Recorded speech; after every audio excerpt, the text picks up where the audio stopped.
Hi everyone, welcome to A Re Buwe, Is This Our Uhuru? A video series hosted by the youth for the youth where we get candid with political leaders. So if you're wondering where to place your X on this upcoming election, then you're actually at the right place because this is what we discuss, this is what we get into. I'm Zandile Khumalo. And I'm Andiswa Ngenyane. And if you're like us, we've been navigating these spaces trying to figure out which political party is worthy of our vote, who speaks to us, and who kind of has an understanding of what our needs are. Yeah.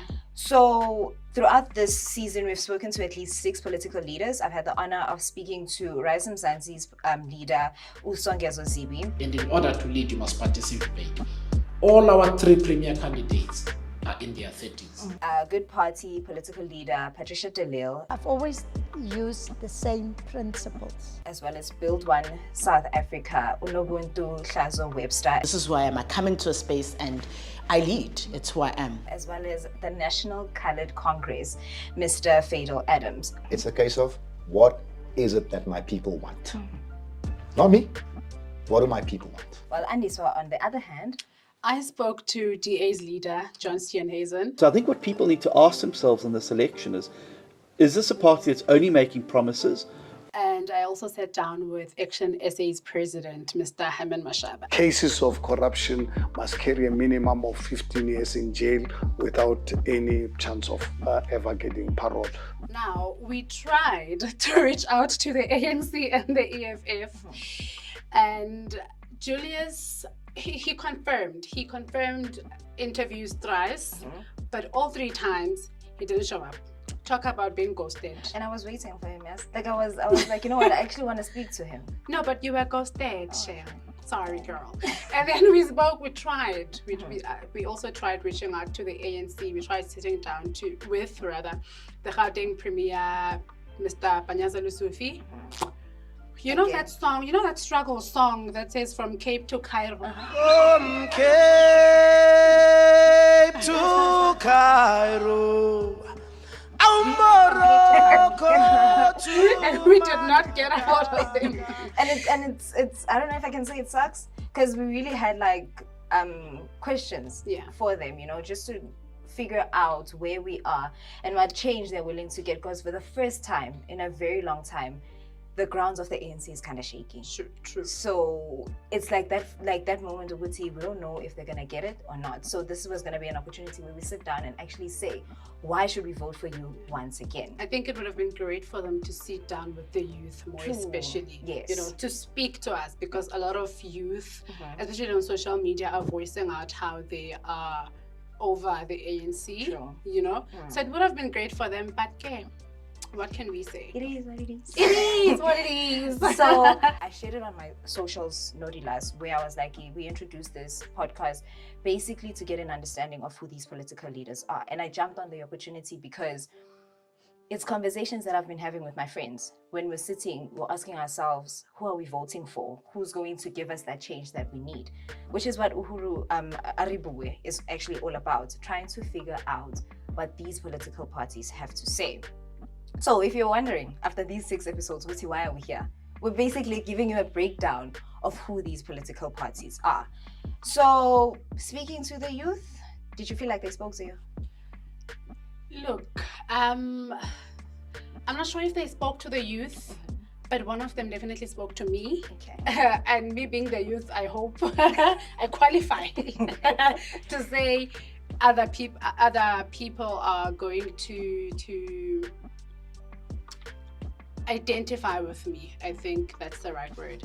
I think sitting down with Action SA's Herman Mashaba, he said something that really stood out to me and something that I think I'm a living testimony of, and I think maybe should we do that, maybe South Africa will be better in like the next 20 years, you know.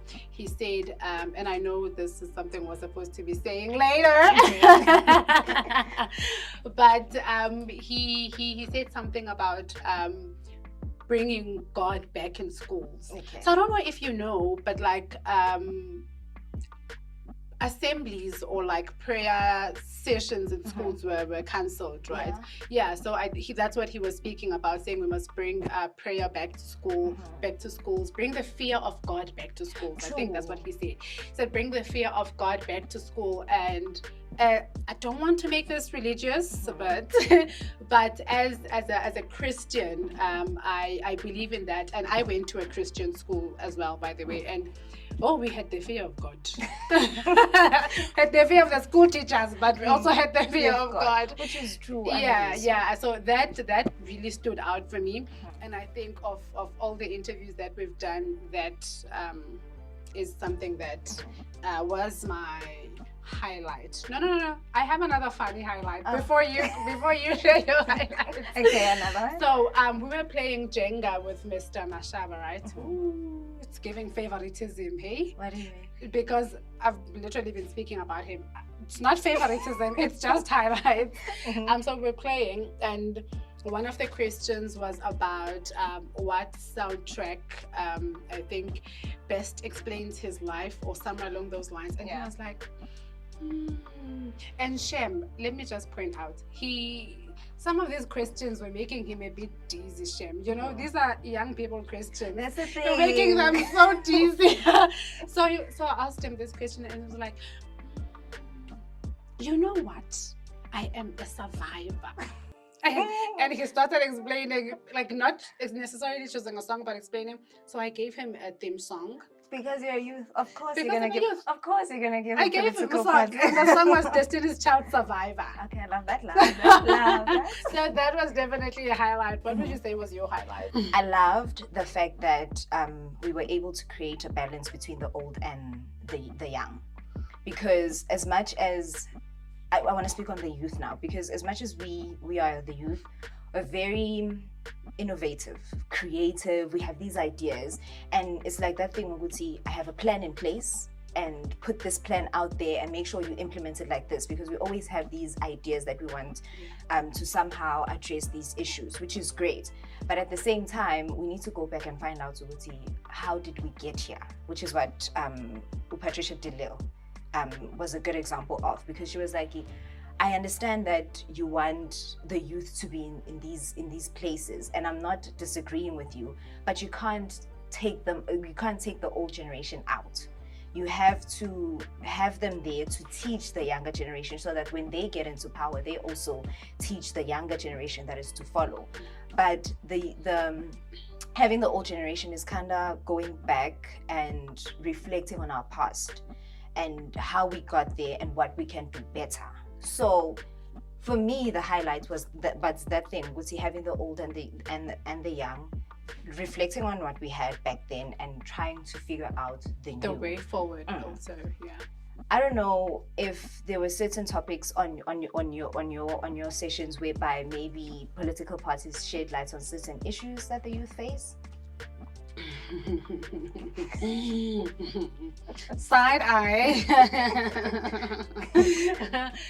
Look, I think with the answers that I got when I brought the youth up, it was PR practiced political answers. Really? You know, because you can't ask someone that is over 40 years old about the youth and they have a perfect answer.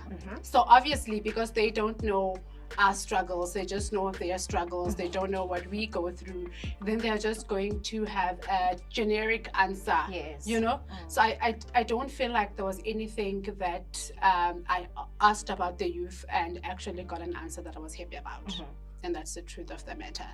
So maybe we should have put an older leader and a younger leader, and maybe we were going to get like good answers, but I don't feel like anything stood out for me, because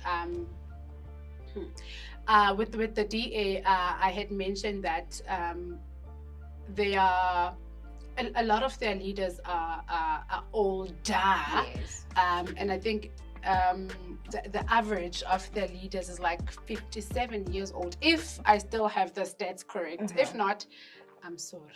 But and I had asked him about that, and it sounded like it was news to him. It's like, I know it sounded like it was news to him, but he also then shared that there are some young people that are out there. But yeah, like 2 young that. people. I don't like that. I don't like when they make reference to the youth as, yeah, we have them on the side. Like, show us that we're present. Show us like that representation in those spaces. Yeah. And I don't know if I'm gonna be biased, but Okay. Rise and Zanzi and Busa did that. Like, they were saying our people, our leaders comprise of these youth. It's not just the youth from I'm 20s or 30s and stuff like that. It's people from the communities, which is very important, because you're not just picking someone out of the tree with, okay, when you speak on izinto zaseTswana and stuff like that. You're literally taking someone from Metswane and making them the leader there. And that's what Unobuntu was saying. We've created Busa communities, and these communities, they are leaders, and these leaders are part of us. So they speak the direct voice of the people on the ground. Yeah, they And it's actually true. experience what the people on the True. ground are experiencing. True. Do you think they're gonna fight in employment issues? Again, side eye. We'll see when it happens. Oh, 'cause, yeah, the issue, your employment is very tough. But It is. No, it is. hopefully, like, political leaders somehow figure out how we're gonna address this issue, because without jobs, crime increases, teenage pregnancy increases. Like, it's a sad thing to see. So if you guys are gonna come give us stipends for doing like after matric or these internships, and give us stipends, just make sure it goes a long way. And these mentorships, don't just mentor and leave it out there. Like, mentor and put them in spaces, because it's sad to see people being mentored and then at the end of the nothing day, happens, true. right? Then they go back home and they're still unemployed. Yeah.